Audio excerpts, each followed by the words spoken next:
Pra mim, as pessoas só vão... nós só teremos um grupo político forte se ele for presente no mundo real e se ele estiver fazendo o tempo todo o enfrentamento real, no mundo real, carnal, aos nossos adversários e aos problemas nossos. E em certa medida o sinal disso tá aqui, porque uma das ações nossas mais óbvias e que só poderia ter sido criada com ele, não à toa ela leva o nome dele, é o ato de fazer um Mamãe Falei. Você fazer um Mamãe Falei é um ato de enfrentamento social, é um teste social. Você vai e se prova fisicamente, tá, diante dos seus adversários, tá? Então é um ato físico e é um ato, vamos dizer, extremado no sentido de ser o oposto de um cara que tá dando like a um hater, sei lá, de pijama às 4 horas da tarde na casa dele escrevendo merda no Twitter. É o oposto. É o oposto. Mas aí eu vou postular aqui pra vocês. Você acha hoje que um direitista, hoje, de rede social, ele é um fraco instrumentalizado ou ele é um forte lutando contra a fraqueza? Porque ele é levado a crer que ele é um forte lutando contra a fraqueza. O direitista, ele acha que ele é um forte, que ele é um brabo, que ele é um corajoso, que ele é o defensor dos grandes valores e das hierarquias naturais, mas ele não é. Muito pouco separa o direitista hoje, tá? Com seus rancores, com seus medos e com sua instrumentalização de seus desesperos, paranoias e fraquezas, de um esquerdista. Muito pouco, quase nada separa esse direitista com esse esquerdista.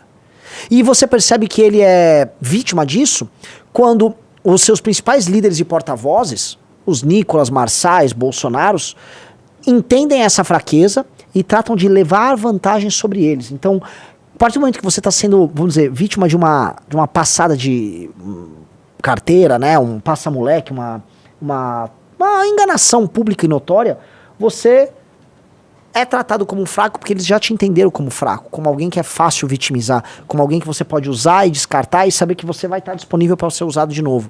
Você é um exército que pode ser permanentemente reposto porque você é apenas gado, tá?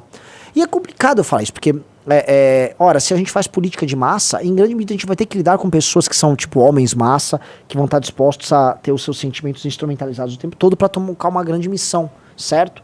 Mas o MBL adotou um caminho muito diferente, cara. Muito diferente.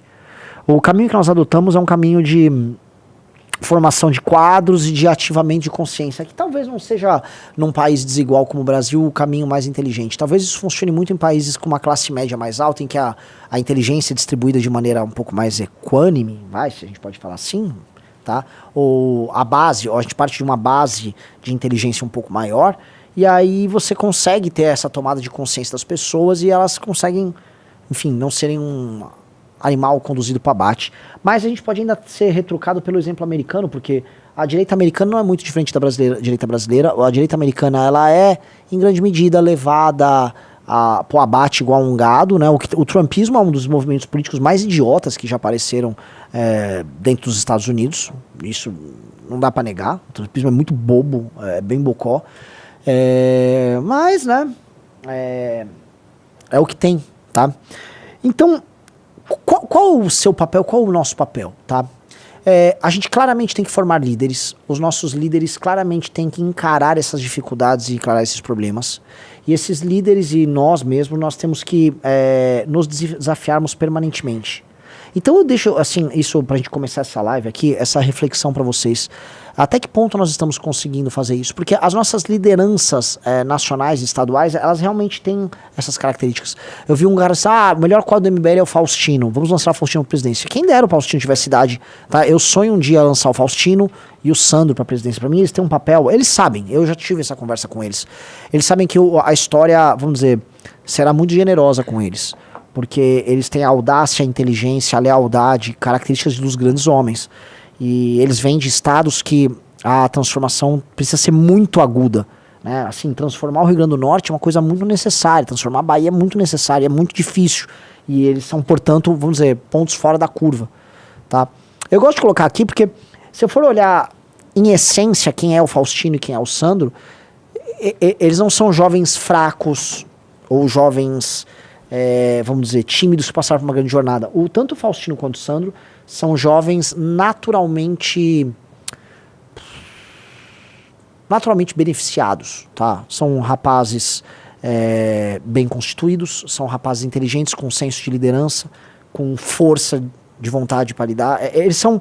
Tanto que assim, o Faustino sempre foi um grande atleta em tudo que ele quis ser. Tá? Ele tem as disciplinas, tem todas as características de um cara que vai ocupar posições altas na hierarquia. Mesma coisa o Sandro. Saber que o Sandro é aquele rapaz com 19 anos de idade é uma coisa que assusta bastante, tá? Eu confesso que eu achei impressionante a maturidade dele com a idade dele. Por quê? Porque a natureza foi bacana com o Sandro. A natureza foi boa com o Faustino. Mas isso não é o caso de todos nós. Eu posso falar como a natureza não foi bacana com o Arthur, e o Arthur lutou contra isso de todas as maneiras e estabeleceu, e tem muito mérito nisso. Algumas pessoas dirão que há até mais mérito em você lutar contra a própria natureza do que em já nascer beneficiado pela natureza, até, mas eu acho que no fim do dia não importa muito, tá? A sua vida não necessariamente é um filme ou um livro que vai estar contando e tal, é sobre também a forma como nós, o que nós realizamos. Se você não realizar, você não vai ser julgado por nada, porque as pessoas nem vão se lembrar de te julgar. Tá? Isso é um pouco verdadeiro. Mas nossos líderes em geral, tá? Eles são ou pessoas, em inglês seria naturally gifted, seriam pessoas privilegiadas naturalmente, vamos botar aqui, ou pessoas que exercem essa luta constantemente. Pedro Duarte é um sujeito naturalmente muito inteligente, mas exerce... O Pedro Duarte é muito parecido comigo. Ele exerce essa vontade de exercer poder, de liderar uma comunidade, tá, com certa naturalidade, e ele faz a ascensão dele mediante isso. Eu me encaixaria aí também. Kim Kataguiri eu encaixo nisso. Arthur Duval, eu já encaixei, já dei exemplo dele outras vezes. O João Bétega é um caso muito parecido com o do Arthur Duval, muito parecido. Tá? E aí, a de outras pessoas. Mas o ponto é o seguinte, não há de fato dentro da estrutura do MBL uma vontade, um choro desesperado da mentalidade do escravo. Há nisso, e olha só, agora que a live vai ficar boa, tá? Há da parte das pessoas do MBL, uma vontade de uma conquista verdadeira sobre a realidade. Ou seja, nós queremos participar das grandes hierarquias de maneira verdadeira pelo que nós somos e conquistamos. E isto é característico de figuras nobres, figuras aristocráticas, entendeu? Nós não estamos negando o jogo, nós não estamos negando as hierarquias naturais e tampouco estamos nos submetendo àquilo que é falso, inglório e mentiroso, para sermos essas pessoas. Então, quando a gente, por exemplo, não vira um Fernando Holliday, porque quem é um Fernando Holliday? Fernando Holliday é um cara tomado de rancores, das dores mais profundas, de, enfim, problema com o pai, todos os dramas psicológicos dele, né? E aí ele tem talentos naturais, mas ele nunca soube lidar com isso, e aí é uma confusão ambulante, cheio de rancores com quem tratou bem, né? Uma pessoa que tem essa mentalidade do escravo tão forte, ele odeia quem ele trata bem, né? Então é um cara que se humilha pro bolsonarismo, porque no fundo a sensação dele é essa, né? Ele é obrigado para ascender a puxar o saco, mas dói puxar o saco, aí ele tem que se humilhar, porque aquilo tem que machucar. Essas pessoas, elas são expelidas ou elas saem naturalmente. Elas saem. E eu acho muito bom que a gente tenha isso. Eu acho fundamental que tenha isso. Então, como criar um grupo que essa mentalidade aristocrática que a gente meio que está criando nas nossas lideranças, ela sempre se estabeleça.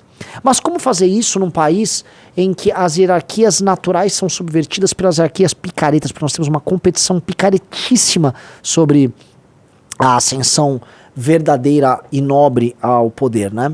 Essa é a grande dúvida, esse é o grande trabalho, essa é a grande missão.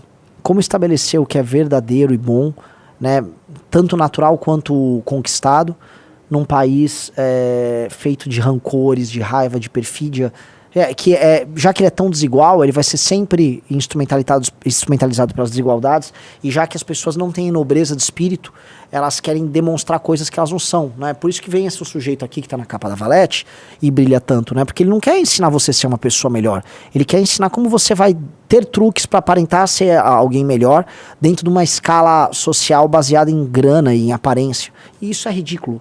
Não à toa que ele é um enganador, ele começou a vida dele como criminoso e terminou as últimas eleições fazendo o quê? Fraudando um documento, entendeu? Eu não consigo aceitar isso. Esse cara é um cara que ele quer fraudar o acesso dele ao topo da hierarquia. Ele quer chegar no topo da hierarquia mediante a fraude, a mentira. Não porque ele é um ser humano melhor, que ele não é, tá? Ele é um enganador de uma massa de pessoas e esses enganadores têm que ser destruídos. Esses enganadores que tentam ascender socialmente através da fraude, eles têm que ser destruídos. Assim como a esquerda e a mentalidade dela, instrumentalizadora dos rancores do ódio, tem que ser destruída.